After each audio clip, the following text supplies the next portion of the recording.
Okay, अस्सलाम वालेकुम guys. तो आज मैं आया था, आप देख सकते हो, दीवा पैलेस। तो एक्चुअली एक लाइट शो है जिसके लिए आज मैं आया था और मैंने वो पूरा शो एक्चुअल में देखा है ये वीडियो रिकॉर्ड करने के पहले। तो मैं बोलना चाहूँगा आप सभी को मैं रिकमेंड करता हूँ, अगर आप रत्नागिरी में हो तो प्लीज़ एक बार आके ये शो देखना। कोकण के बारे में पूरा हिस्ट्री कल्चर बताया गया है यहाँ पे। इसके साथ ही जितने भी भारत रत्न थे जो कोकण से बिलोंग करते हैं उनके बारे में भी पूरी जानकारी दी गई है। तो बच्चे होंगे, फैमिली होगी तो उनको भी आप ला सकते हो, मिनिमल अमाउंट है तो ऐसा कुछ इशू नहीं है। और अभी आप ये वीडियो के बाद में चेकआउट कर सकते हो, पर ज़रूर खुद आके वो महसूस करना, क्योंकि सही में जो एम्बियंस रखा है उन्होंने या फिर जैसा उन्होंने बनाया है, तो यहाँ पे एक्चुअल में बैठ के ही तुमको वैसा मज़ा आएगा जैसा एक्चुअल में वो देना चाहते हैं। तो एक बार ज़रूर आके विजिट करना।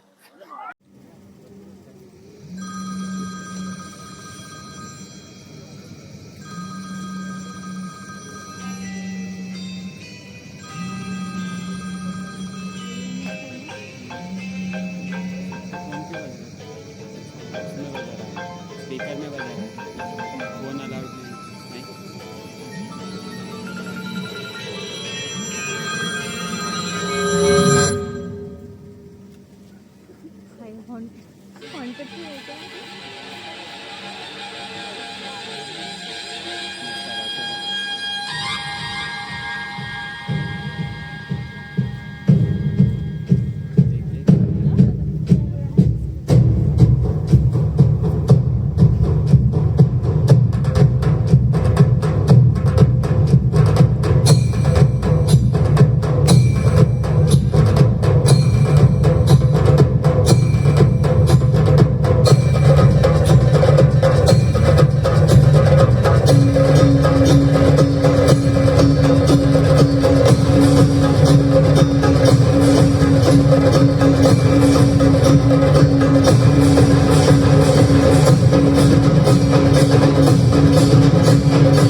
मी समुद्र, हो तोच समुद्र जो तुम्ही शतकानुशतक पाहत आहात। कोकणच्या दक्षिणोत्तर 720 किलोमीटर पर्यंत मी पसरलेलो आहे। हे किनारे, हे पाणी, हा निसर्ग स्वर्ग आहे ना?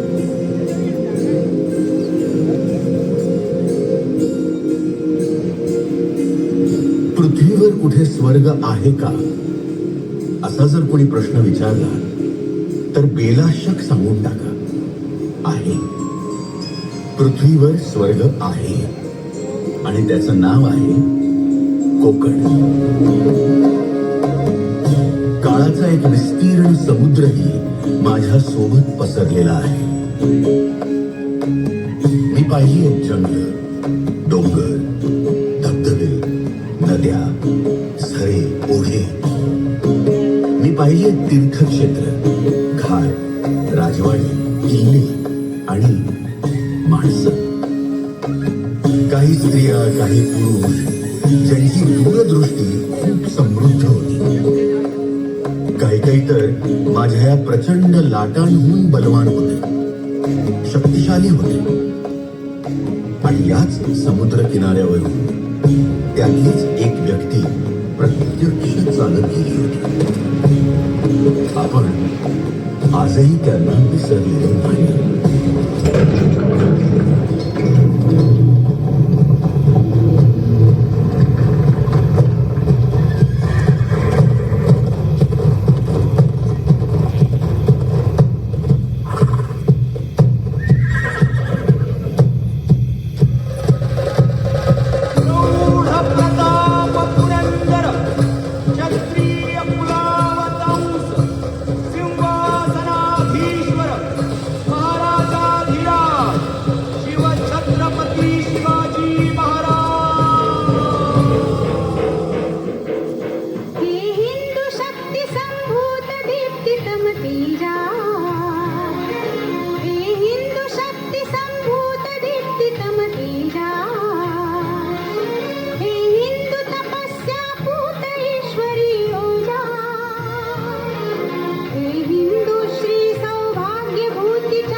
लता दीदी आणि शिवाजी महाराजांची गाणी, मराठी मनावर वर्षानुवर्ष अधिराज्य गाजवणारी एक अभिमानास्पद घटना.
लता दीदींच्या आवाजातच आई, माई, ताई, प्रिया, सखी, भगिनी, आणखी कितीतरी काही 36 पेक्षा जास्त भाषांमध्ये गायलेल्या आपल्या आवाजाच्या दैवी कोंदणातून संपूर्ण भारताच्या मनपटलावर अधिराज्य गाजवणाऱ्या भारताची आन, बान आणि शान गानकोकिळा लता मंगेशकर.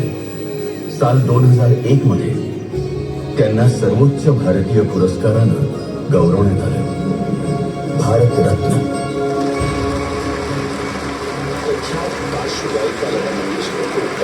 भारत रत्न से सम्मानित किया गया.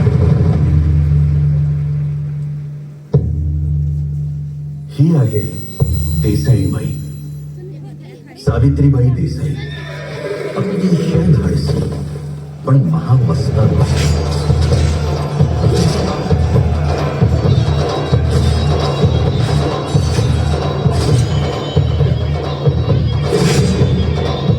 महाराज, ती देसाईबाई आपल्याला दाद देत नाहीये. गेले 15 दिवस तिने लढा दिला, सिरीज येत नाही. महाराज अधिक सैनिकांची कुमक पाठवतात. तब्बल 1 महिन्यानंतर मावळ्यांना गडी सर करता येते.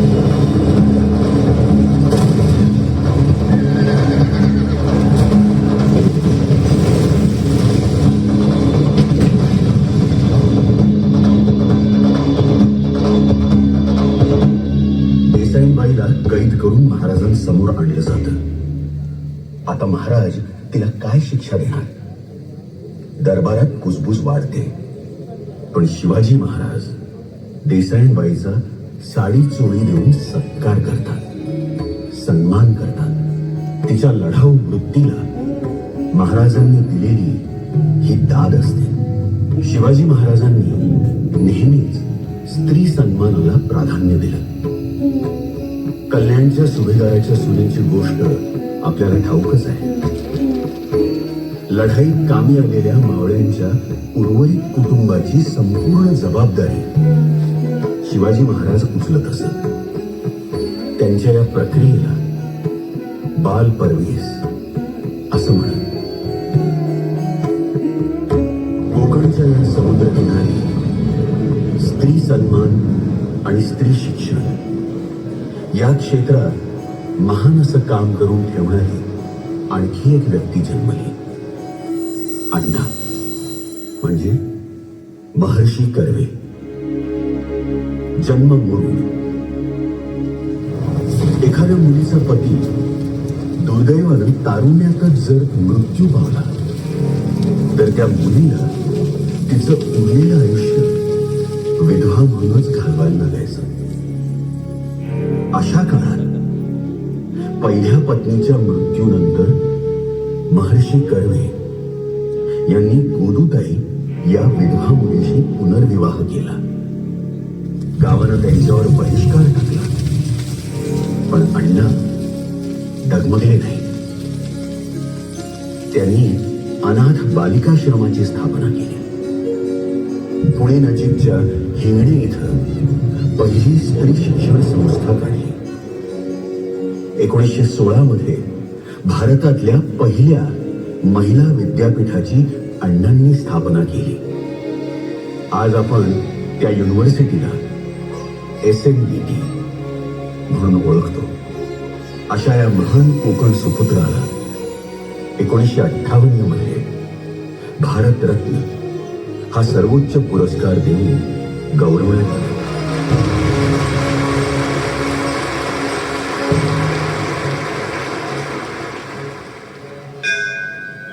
आरतीची वेळ झाली, सुरुवात करूया का? हो चालेल, थोड्या वेळात आपण चालूच करू. हो बाई थांबा, मला विठ्ठलाची पूजा करायची आहे. मला आज जाता येणार नाही. पण का जाता येणार नाही? कारण तुम्ही केशवपण केलेलं नाहीये. तुमच्या पतीचं नुकतंच निधन झालेलं आहे आणि असं असून सुद्धा तुम्ही केशवपन केलेलं नाही. नाहीतर काय, शास्त्रानुसार तुम्ही जर केशवपन केलं तरच आम्ही तुमच्या मंदिर प्रवेशाचा विचार करू. पण असं कोणतं शास्त्र सांगतं? ते तुम्ही शोधून काढा. आम्ही म्हणू तसंच होईल. तसं होणार नाही. शास्त्रामध्ये या संबंधी कुठलाही आधार नाही. हे मी कोर्टात सिद्ध करेन. हो, आपण कोण? मी डॉक्टर पांडुरंग वामन काळे.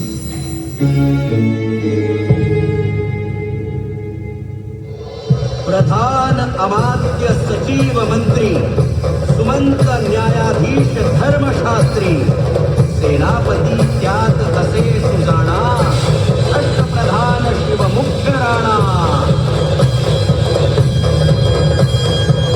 शिवाजी महाराजांच्या अष्टप्रधान मंडळामध्ये रघुनाथ पंडित यांची नियुक्ती धर्मशास्त्री म्हणून करण्यात आली होती. आधुनिक भारताला पावा काणे हे महान धर्मशास्त्री लाभले. महामहोपाध्याय पावा काणे यांनी 5 खंडांमध्ये धर्मशास्त्राचा इतिहास लिहिला. रत्नागिरीमधील चिपळूण नजीक पेढे परशुराम तिथं 7 मे 1880 रोजी पावा काण्यांचा जन्म झाला. 1963 साली या कोकण सुपुत्राला भारतरत्न या सर्वोच्च नागरी पुरस्कारानं गौरवण्यात आलं.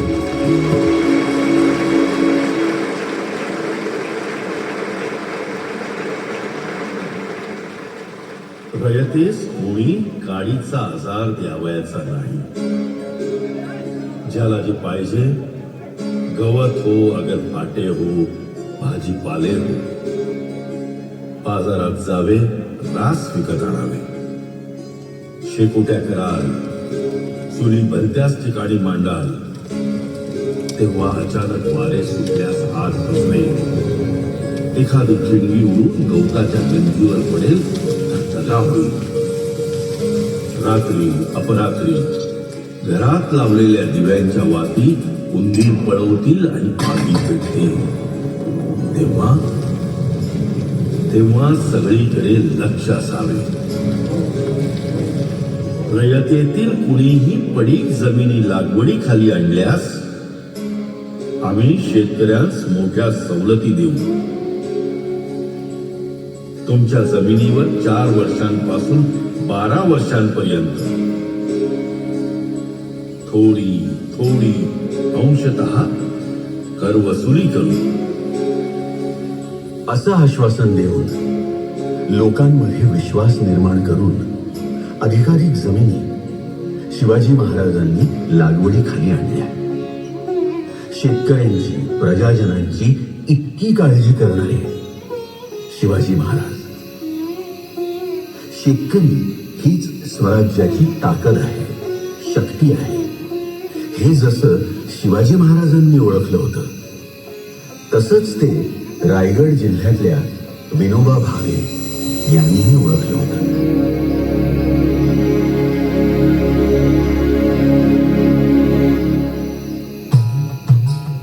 एप्रिल 1951 रोजी नळगुंड इथल्या पोचमपल्ली गावात विनोबा भावे शेतकऱ्यांना भेटायला गेले होते. ज्यांच्याकडे गरजेपेक्षा जास्त जमीन आहे त्यांनी भूमिहीन शेतकऱ्यांना जमीन दान करावी असं त्यांनी आवाहन केलं. आणि गावातल्या रामचंद्र रेड्डी यांनी विनोबांच्या सांगण्यावरून 100 एकर जमीन दान केली आणि भूदान चळवळीचा उदय झाला.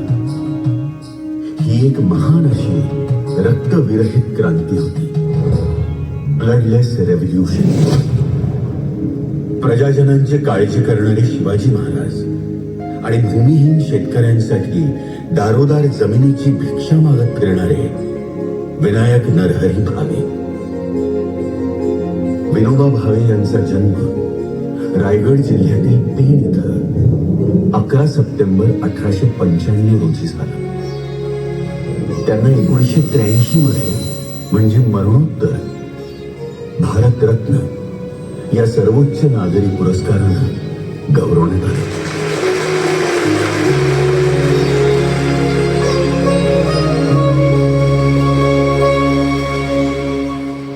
We, the people of India, having solemnly resolved to constitute India into a sovereign, socialist, secular, democratic republic and to secure to all its citizens सामाजिक, आर्थिक और राजनैतिक न्याय, विचार, अभिव्यक्ति, विश्वास, धर्म और उपासना की स्वतंत्रता, प्रतिष्ठा और अवसर की समता प्राप्त कराने के लिए तथा उन सब में व्यक्ति की गरिमा और राष्ट्र की एकता और अखंडता सुनिश्चित करने वाली बंधुता बढ़ाने के लिए दृढ़ संकल्प होकर आमच्या संविधान सभेत आज दिनांक 26 नोव्हेंबर 1949 रोजी याद्वारे हे संविधान अंगीकृत आणि अधिनियमित करून स्वतःप्रत अर्पण करत आहोत.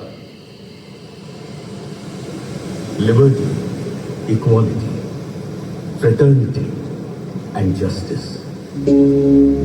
स्वातंत्र्य, समता, बंधुता आणि न्याय या चौसूत्री उच्चारांचा धनी आधुनिक भारताचे शिल्पकार डॉक्टर भीमराव रामजी आंबेडकर. बाबासाहेबांचा अभ्यास आणि व्यासंग पाहता शिवाजी महाराजांच्या कल्याणकारी राज्यव्यवस्थेवरून त्यांनी बोध घेतला असण्याची शक्यता नाकारता येत नाही.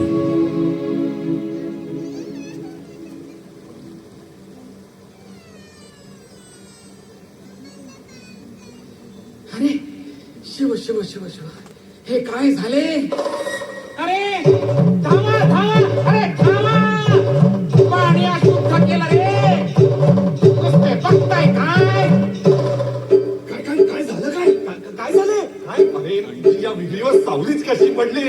हरी हरी हरी हरी हरी हरी, हे धाडस झालेस कसे? यांना चांगलं धडा शिकवलं पाहिजे.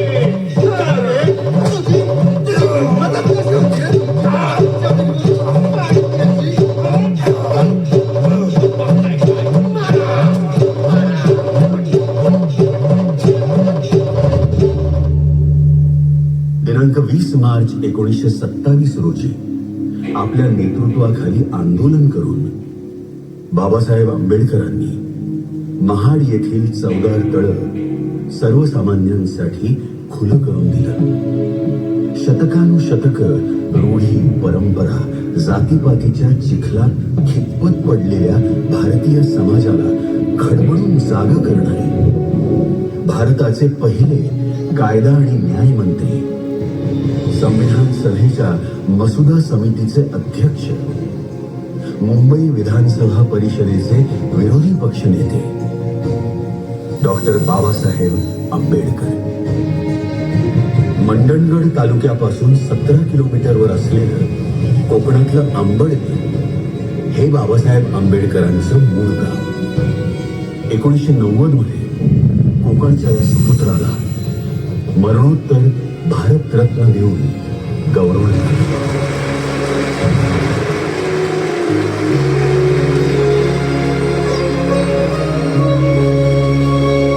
असं म्हणतात की माणूस फक्त काम काम करत राहिला, एकही खेळ खेळला नाही, तर तो आळशी बनतो.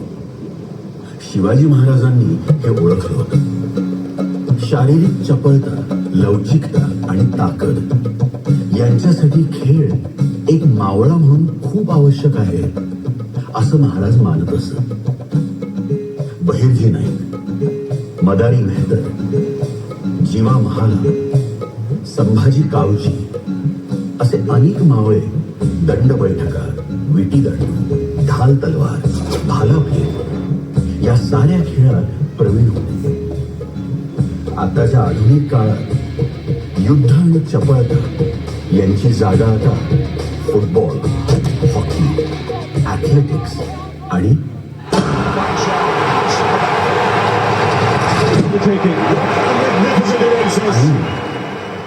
हा आवाज सगळ्यांच्याच ओळखीचा आहे. प्रत्येक भारतीय जनमनात ही मूर्ती जाऊन बसलेली आहे. प्रत्येक भारतीयाला अभिमान वाटावा असे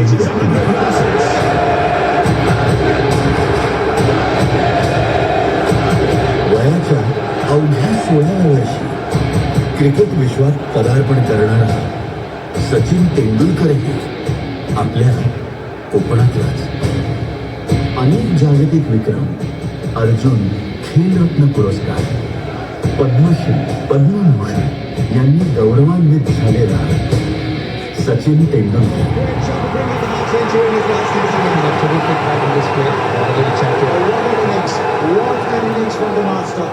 200 कसोटी सामने, 463 एक दिवसीय सामने, अनुक्रमे 15,921 आणि 18,426 धावा, सर्वाधिक शतकांचा मालक सचिन तेंडुलकर. सचिन तेंडुलकरचा 2014 मध्ये भारतरत्न हा सर्वोच्च पुरस्कार घेऊन गौरव करण्यात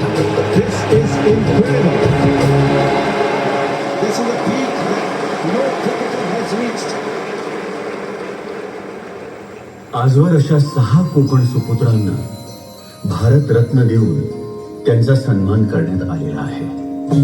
ही गोष्ट कोकणवासियांसाठी अभिमानास्पद आहे.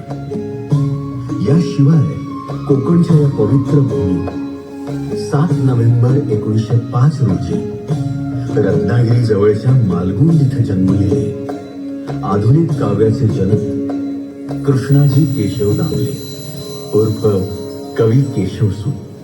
आम्ही कोण म्हणून काय कुससी, आम्ही असू लाडके देवाचे.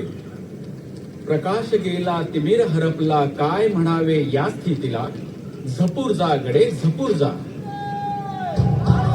आपल्या आयुष्यातील तब्बल 13 वर्ष रत्नागिरीत राहून अनेक सामाजिक चळवळी उभारलेले विनायक दामोदर सावरकर हे लोक म्हणजे कोकणवासियांसाठी कोकण रत्नच आहे असं म्हणावं लागेल. सावरकरांनी केलेल्या अनेक सामाजिक कार्यांमध्ये एक अत्यंत महत्वाचं काम म्हणजे त्यांनी इंग्रजी, मराठी आणि इतर भाषेतल्या अनेक शब्दांना दिलेले प्रतिशब्द. कोकणात इतकी महान व्यक्तिमत्व जन्माला आलेली आहे. आणखीन 2 महान व्यक्तींविषयी मी सांगणार आहे. रत्नागिरीच्या या पवित्र भूमीवरच 23 जुलै 1856 रोजी चिखली गावात स्वराज्याचे पहिले जनक बाळ गंगाधर टिळक यांचा जन्म झाला. पराक्रमी पुरुषाचे आम्हास नेहमी स्मरण राहिले पाहिजे. शिवाजी महाराजांचे स्मारक आम्ही मोठ्या कळकळीने व भक्तीने का करावे, यापेक्षा बलवत्तर कारण म्हणजे आमच्या राष्ट्राच्या अभ्युदयाचा पाया घालणाऱ्या गृहस्थाची कृतज्ञता बुद्धी होय. याच रत्नागिरीत आता तुम्ही जिथं बसला आहात ती जागा म्हणजेच हा ऐतिहासिक महत्व असलेला थिबा पॅलेस. आत्ताचा म्यानमार म्हणजे त्या काळच्या ब्रह्मदेश नावाच्या देशाचा राजा वयाच्या 19व्या वर्षीच सिंहासनावर आरूढ झाला होता. तोच राजा थिबा.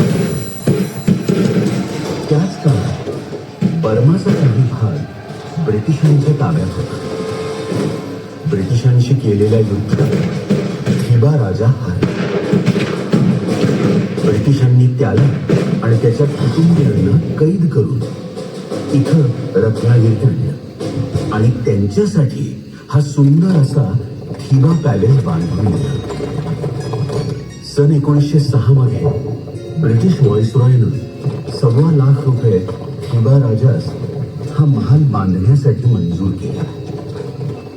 यानंतर सन 1906 ते 1910 या कालखंडात थिबा महाल बांधला गेला आणि सन 1910 मध्ये थिबा राजा या महालात राहायला आला. पण खूप कमी काळ या महालामध्ये थिबा राजा राहू शकला. 15 डिसेंबर 1915 ला थिबा राजानं याच महालात आपला अंतिम श्वास घेतला.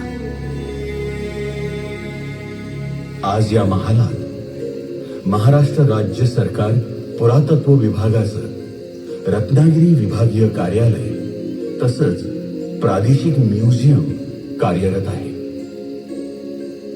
आपल्या सोबतचा हा प्रवास केवळ आपल्याला माहिती देण्यासाठी नव्हता, तर कित्येक वर्षांच्या स्मृतींना उजाळा देण्यासाठी होता.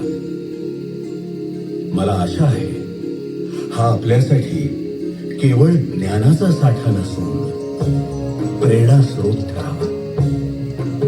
आणि जेव्हा मी भविष्यात अशाच आठवणी इतरांना सांगेन, तेव्हा एखादी स्मृती तुमच्यापैकी कोणाची देखील असू शकते. या अतिशय सुंदर अशा वास्तूमध्ये कोकणवासी भारतरत्न, काही महत्वाच्या व्यक्ती आणि छत्रपती शिवाजी महाराज यांना आदरांजली वाहण्यासाठी आज आपण इथं आलात, त्याबद्दल आपले खूप खूप आभार. रसिक जनांचे एक सांगणे, रसिक जनांचे एक सांगणे, मनापासून एक मागणे.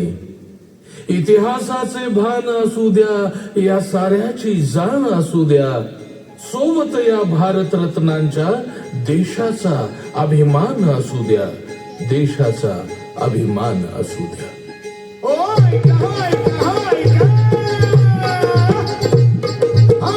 रसिक जनांचे एक सांगणे, मनापासून एक मागणे. रसिक जनांचे एक सांगणे, मनापासून एक मागणे.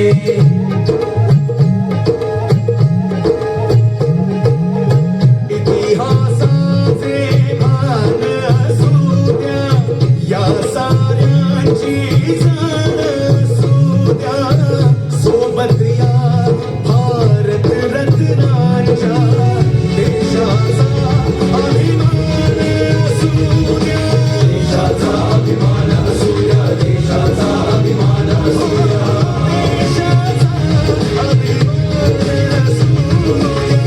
देशाचा अभिमान असू द्या.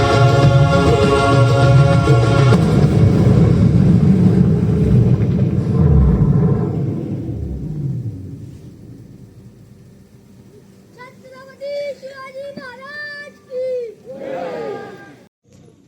ओके, तो अगर आप अभी भी ये वीडियो में बने हुए हो, क्योंकि काफ़ी लॉन्ग वीडियो था ये, तो थैंक यू ये पूरा वीडियो देखने के लिए. इसके साथ मैंने अभी तक कभी तुमको ऐसा नहीं बोला कि ये वीडियो को शेयर करो, लेकिन प्लीज़ अगर ये वीडियो अभी तक आपने देखा है तो ये वीडियो को प्लीज़ शेयर करो, इस पर लाइक छोड़ो और इस पर कमेंट करो, ताकि ये वीडियो बाकी लोगों तक भी पहुँचे और कोकण का हमारा इतिहास, जो हमारा इतिहास है, वो बाकी लोगों को भी पता चले. Thanks for watching. बाय.